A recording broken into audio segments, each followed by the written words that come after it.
నెల్లూరు జిల్లాలోని దగదర్తి మండలం అనంతవరం గ్రామంలో జనసేన ఎన్ఆర్ఐ అడప పవన్ ఇంట్లో దొంగతనం జరిగిన సందర్భంలో సకాలంలో దగదర్తి మండల జనసేన అధ్యక్షుడు వెంకట్ దృష్టికి అక్కడి వారు తీసుకురావడంతో తాను వెంటనే మండల పోలీస్ స్టేషన్లో ఫిర్యాదు చేయించి వారితో విచారణ చేయించడం జరిగింది.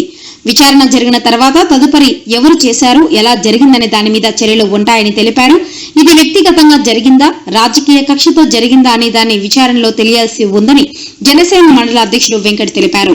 పోలీసులు విచారణలో నిజ నిజాలు తెలుసుకున్న తక్షణమే వారిపై పార్టీ పరంగా చట్టపరంగా సరైన చర్యలు తీసుకునే దానికి వెనుకాడు పోమని జనసేన పార్టీ తరపున ఈ చర్యకు పాల్పడిన వారిని ఉద్దేశించి తెలిపారు. అందరికి నమస్కారం. ఈరోజు అనంతవరం గ్రామంలో ఈరోజు తెలిసిన సమాచారం మేరకు దొంగతనం ఎప్పుడు జరిగిందో ఏమో తెలియదు, కానీ వాస్తవానికైతే లోకల్గా ఉన్నటువంటి వ్యక్తులకి నేను సమాచారం తెలిసిన తక్షణమే నాకు ఇంటిమేషన్ ఇవ్వడం జరిగింది.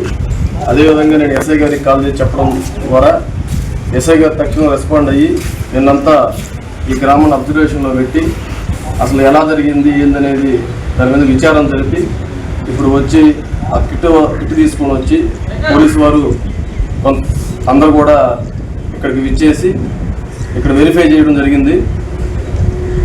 అదేవిధంగా ఎస్ఐ గారు అయితే ఈ ఊరిని ఇకపై ముందు అబ్జర్వేషన్లో పెడతామని చెప్పి ఎక్కడి నుంచి అయితే దొంగల దాడి జరుగుతుందో ఆ దాడి జరిగే ఏరియాలో సీసీ ఫుటేజ్ కూడా త్వరలో నిర్మిస్తామని చెప్పేసి ఎస్ఐ గారు మాట ఇవ్వడం జరిగింది.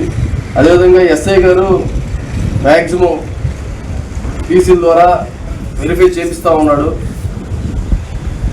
ముందు ఇంకేదన్నా ఇటువంటి దొంగతనాలు ఏదన్నా జరిగినా ఇంకేదన్నా ఉన్నప్పటికీ కూడా గ్రామస్తులకు ముఖ్యంగా తెలియజేసేది ఏంటంటే, ఒకవేళ ఏదన్నా జరిగిన సంఘటన జరిగినప్పుడు మీరు పోయేసి చేతులు అంతా పెట్టేసి మీరంతా దాన్ని అంతా గలప గందరగోళంగా క్రియేట్ చేస్తే అది వాళ్ళకి వచ్చి చెక్ చేసుకోవడానికి ఇబ్బందికరంగా ఉంటుంది. అదే మనం తాకుండా పోలీసు వారికి సమాచారాన్ని అందించినప్పుడు వాళ్ళు వచ్చి చెక్ చేసేదానికి చాలా సానుకూలంగా ఉంటుంది. ఎందుకంటే మన ఫింగర్స్ మనకి టచ్ అవుతాయి, అప్పుడు ఎవరు దొంగతనం చేసేది ఏదనేది ఐడియా ఉండదు. కాబట్టి ఇది ఒకటి తెలుసుకొని ఈ ఊర్లో ఎవరైనా సమాచారం ఇస్తూ బయట వాళ్ళు ఏదైనా కొత్త వ్యక్తులు ఏదైనా అనుమానాస్పదంగా మీకు ఏదైనా అనిపిస్తే దాన్ని ఇమీడియట్లీగా నాకైనా తెలియజేయండి. లేదనుకుంటే ఈ గ్రామంలో ఉన్నటువంటి మహేష్ గారికి లేదా వాసుకి కానీ వీళ్ళకి తెలియజేయాలని కోరుతున్నాం.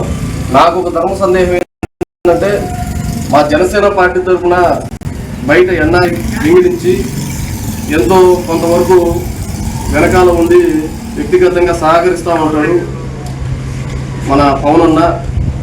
అదేదన్నా కక్షపూరితంగా జరిగిందా లేదా రాజకీయ పూరితంగా జరిగిందా అనేది కూడా ముందు తెలియజేస్తాం.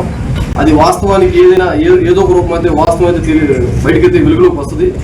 వచ్చిన మరుక్షణ అవతలకి ఏ రకంగా సమాధానం చెప్పాలో ఆ విధంగా సమాధానం చెప్పి తీరుతామని చెప్పేసి కుక్క కాటికి చొప్పు దెబ్బ అనేది ఖచ్చితంగా చూపిస్తామని చెప్పి ఈ సభాముఖంగా తెలియజేసుకుంటూ సెలవు తీసుకుంటాం.